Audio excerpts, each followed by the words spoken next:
leitura do Dia do Senhor 45. Nós sabemos que a terceira parte do catecismo trata da nossa gratidão a Deus. A nossa resposta a Deus é a gratidão. A primeira parte do catecismo ensina como é grande, como são grandes, no plural, como são grandes os nossos pecados e a nossa miséria. A segunda parte do catecismo nos ensina a salvação em Cristo, nossa salvação em Cristo. E a terceira parte é a nossa resposta, que é a gratidão. Analisamos até domingo passado os 10 mandamentos e hoje vamos entrar na oração. E eu quero meditar com os irmãos no Dia do Senhor 45, pergunta 116. Por que a oração é necessária aos cristãos? Porque a oração é a parte mais importante da gratidão que Deus exige de nós. Além disso, Deus só concederá a sua graça e o Espírito Santo àqueles que constantemente e sinceramente lhe pedem esses dons e o agradecem por eles. Aqui, irmãos, é bastante reflexiva essa resposta aqui. Principalmente nós devemos olhar para nós mesmos muitas vezes e compararmos com a palavra de Deus, né?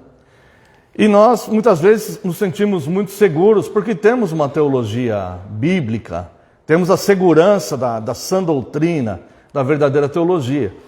Mas muitas vezes, individualmente, nós podemos negligenciar alguns outros elementos que são muito importantes à fé cristã, como a oração, por exemplo. E olha só o que diz aqui. Além disso, Deus só concederá a sua graça e o Espírito Santo àqueles que constante e sinceramente lhe pedem esses dons e agradecem por eles. Nós temos pedido ao nosso Deus que nos capacite com o Espírito Santo, com dons de discernimento. Irmãos, por que a igreja ela se perde tanto na caminhada? Por que a igreja não consegue discernir valores? Por que a igreja não consegue discernir pessoas pelos seus frutos? Como a palavra de Deus nos ensina. A julgar a sã doutrina, a conhecer as pessoas pelos frutos que elas têm, a discernir pensamentos, ideias, doutrinas que são faladas. Por que a igreja não consegue fazer isso? E por que a igreja parece que caminha muitas vezes ao longo dos anos, apalpando, parece que em escuridão, mesmo tendo a sã doutrina? Porque negligencia a busca desses dons. Nós não podemos negligenciar a busca desses dons. Nós precisamos estar constantemente pedindo a Deus os melhores dons, principalmente que nós tenhamos discernimento. Nós precisamos ter o Espírito Santo ativo em nós. Nós temos o Espírito Santo, mas os dons do Espírito Santo devem estar ativos em nós. Irmãos, obviamente, quando estamos falando de dons do Espírito Santo, nós não estamos nos referindo aos dons extraordinários que aconteceram principalmente na época apostólica. Nós estamos falando de dons vocacionais que Deus nos dá para continuarmos a nossa caminhada enquanto igreja. A igreja deve vigiar e orar. Como nós vigiamos se nós não temos discernimento? Se nós andamos como cegos espirituais na caminhada? A igreja ela deve enxergar bem à frente dos demais. A igreja deve reconhecer aqueles que a perturbam. A igreja deve reconhecer heresias, doutrinas estranhas, erradas. A igreja deve reconhecer isso. Deve reconhecer. Se um parente amado, um ente querido amado, nos vier com uma falsa doutrina, nós devemos reconhecer isso. Nós não podemos misturar as coisas porque eu amo esta pessoa, eu vou aceitar o que ela está me falando, o que ela está me dizendo, o que ela está me induzindo, o que ela está me influenciando. Então a igreja, ela precisa, o cristão individual que forma a igreja, o coletivo, a igreja é o coletivo do cristão individual, né? O cristão individual que forma a igreja, ele tem que ter esse compromisso consigo mesmo, com Cristo e com a comunidade onde ele está. Então, nós devemos buscar sempre a Deus em oração. Você, quantas vezes na sua vida, não sei quantos anos de conversão cada um de nós tem, mas você se lembra quando você agradeceu a Deus em oração súplice pelo Espírito Santo? Obrigado, Senhor, por me conceder o Espírito Santo. Obrigado por me vocacionar com dons. Obrigado, Senhor, por me trazer luz a diversas situações que a vida nos apresenta a todos. Então, que sirva para a nossa reflexão isso, e também para ativar em nós esse ímpeto, esse desejo. E não é um hábito, é uma obediência à fé de oração. Tem pessoas que falam assim, temos que ter o hábito de oração. Não, não é hábito não, é obediência. Deus nos manda orar. Cristo, ele ficava chateado com os seus apóstolos quando eles iam orar e os apóstolos não acompanhavam em oração. Então nós devemos intensificar as nossas orações. Isso faz parte das nossas obrigações como cristãos. Pergunta 117. O que é preciso para que a nossa oração agrade a Deus e seja ouvida por Ele? Primeiro, devemos invocar de coração apenas o único e verdadeiro Deus, que se revelou em Sua palavra, e rogar por tudo aquilo que Ele nos ordenou a orar. Aqui parece ser bem simples, mas não é tão simples assim. Mas sempre que eu oro, eu busco a Deus. Sim, a sua intenção quando você ora é buscar a Deus. Mas nós estamos invocando de coração apenas o único Deus verdadeiro que se revelou em Sua palavra? Ou nós estamos buscando de coração, com toda intensidade, uma imagem de Deus que alguém criou e nós temos essa imagem? Ou nós estamos buscando com todo o ímpeto um Deus que foi criado pela imaginação humana, que são características de Deus que não estão reveladas na Sua palavra? Não estão. Alguém criou um Deus que não vai condenar ao inferno, um Deus que não vai... Esse Deus não é o Deus revelado nas Escrituras. Todas essas distorções a respeito da pessoa de Deus, do caráter de Deus, dos atributos de Deus, não representam o Deus revelado nas Escrituras. Imagem nenhuma, nem de filmes, nem de ator de filmes. Tem pessoas que pode ser que vão orar e quando fecham os olhos ficam imaginando atores de filmes que representaram Cristo, que representaram Deus. Eles não são o Deus revelado nas Escrituras. Eles não são.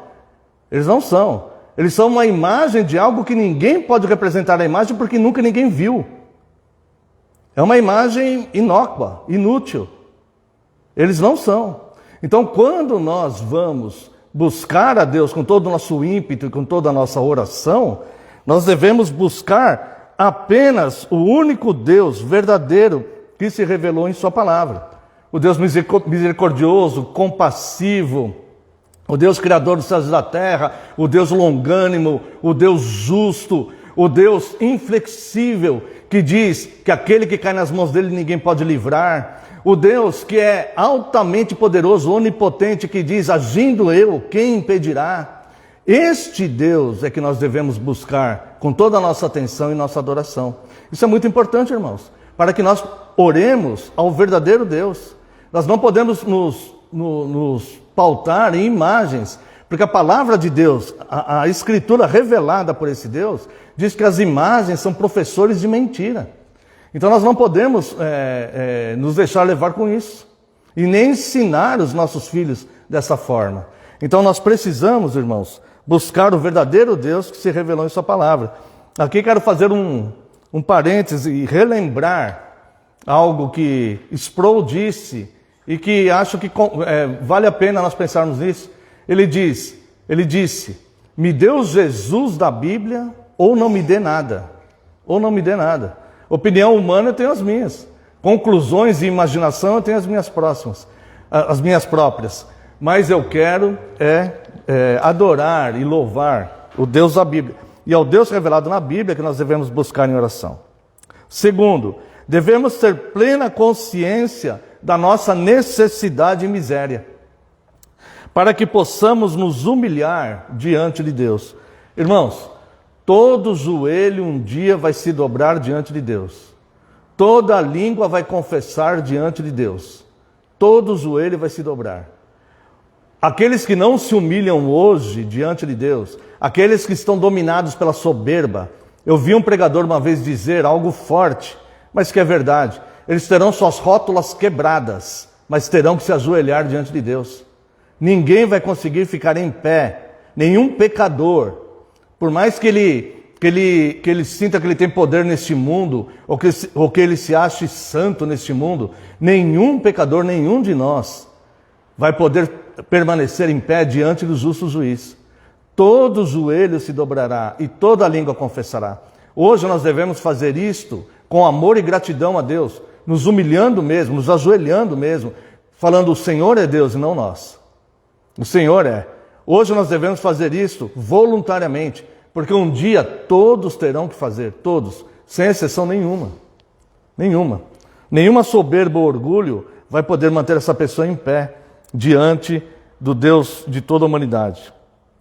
E terceiro, devemos descansar no fundamento inabalável, do qual não somos merecedores, de que Deus com certeza ouvirá as nossas orações por causa de Cristo, nosso Senhor, conforme Ele nos prometeu em sua palavra. Essa aqui nós não podemos ter a menor dúvida disso. Em nenhum momento deixar a perversidade da incredulidade dominar o nosso coração. Ele vai ouvir as nossas orações. Seja qual for a angústia, a aflição, seja qual for o pedido, seja qual for a situação, aquelas situações que parecem impossíveis, o Deus do impossível, Ele vai ouvir. Ele vai ouvir as nossas orações. Pergunta 118. O que foi que Deus ordenou que lhe pedíssemos? Resposta: tudo aquilo que necessitamos para nosso corpo e alma, conforme a oração que o próprio Cristo, nosso Senhor, nos ensinou. Então, ele nos ordenou que nós que temos que pedir a Ele tudo o que necessitamos, não só para o nosso corpo, mas para a nossa alma, para o nosso corpo e para a nossa alma. Nós não somos apenas um corpo físico, que ao morrer simplesmente vai deixar de existir. Não, nós temos uma alma em nós. E nós vamos continuar existindo, mesmo após nos desligarmos, vamos dizer assim, deste corpo físico. Então nós devemos pedir a Deus tudo o que é necessário para o nosso corpo físico e para a nossa alma. Eu diria até que para a alma é mais importante ainda. Embora é nossa obrigação também cuidarmos bem do nosso corpo físico, né? E pergunta 119 eu só vou ler, não vou comentar, porque ela será explicada nos próximos dias do Senhor. Qual a oração do Senhor? Resposta: Pai nosso que estás nos céus, santificado seja o teu nome. Venha o teu reino, faça-se a tua vontade, assim na terra como no céu. O pão nosso de cada dia nos dai hoje. E perdoa-nos as nossas dívidas, assim como nós temos perdoado aos nossos devedores. E não nos deixes cair em tentação, mas livra-nos do mal, pois teu é o reino, o poder e a glória para sempre. Amém. Não comentarei porque os próximos domingos estaremos analisando todas essas petições. A introdução, Pai nosso que estás nos céus, e depois as 6 petições.